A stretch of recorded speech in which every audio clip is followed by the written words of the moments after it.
আসসালামু আলাইকুম এভরিওয়ান, কেমন আছেন সবাই? আমার ড্রিমল্যান্ড ইউটিউব চ্যানেল থেকে নতুন একটা ব্লগ আজকে আপনাদের সাথে শেয়ার করব। আজকে আমি আপনাদের সঙ্গে শেয়ার করব আমাদের নওগাঁ জেলার অন্যতম দর্শনীয় একটা স্থান হাসাইগাড়ি বিল। হাসাইগাড়ি বিল আপনি গুস্তাহাটির মোড় দিয়েও যেতে পারবেন, হাপানিয়া দিয়েও যেতে পারবেন, এমনকি রাজশাহী রোড দিয়েও এখানে আসতে পারবেন। গুস্তাহাটির মোড় দিয়ে যদি আপনি হাসাইগাড়ি বিলে যান তাহলে টমটমে আপনার কাছে ভাড়া রাখবে 35 টাকা, আর রিক্সায় আপনার কাছে ভাড়া রাখবে 100 টাকা। গুস্তাহাটির মোড় থেকে 13-14 কিলোমিটার ভিতরে হাসাইগাড়ি গ্রামে হাসাইগাড়ি বিল অবস্থিত। এই গ্রামের নামানুসারেই এই বিলের নামকরণ করা হয়েছে। বছরে 6 মাস এই বিল পানিতে টইটুম্বুর থাকে, আর বাকি 6 মাস সবুজ ধান খেতে ছেয়ে থাকে। যে 6 মাস পানিতে ভরে থাকে এই বিল, সেই 6 মাস এই এলাকার মানুষদের বাড়তি আয়ের একটা উৎস হিসেবে কাজ করে। তারা অন্যান্য কাজের পাশাপাশি বিকেল টাইমে এই বিলে নৌকা চালিয়ে বাড়তি ইনকাম করে।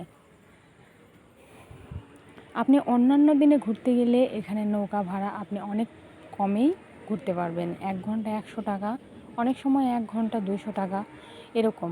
আসলে আপনি যদি ভাড়া করতে পারেন তাহলে কম দামে এখানে ঘুরতে পারবেন, আর যদি ভাড়া করতে না পারেন তাহলে আপনার কাছে বেশি দাম রাখবে।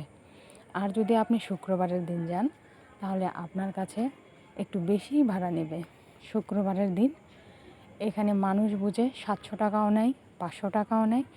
আবার যদি এখানকার সম্পর্কে কেউ জেনে থাকে তাহলে তার কাছে 200 টাকাও নেয়। এক কথায় আপনার ভাড়া করার উপর নির্ভর করবে। আমরা যেদিন ঘুরতে গিয়েছিলাম সেদিন অনেক বাতাস ছিল, আকাশটাও ছিল মেঘাচ্ছন্ন, আর গুড়ি গুড়ি বৃষ্টি হচ্ছিল।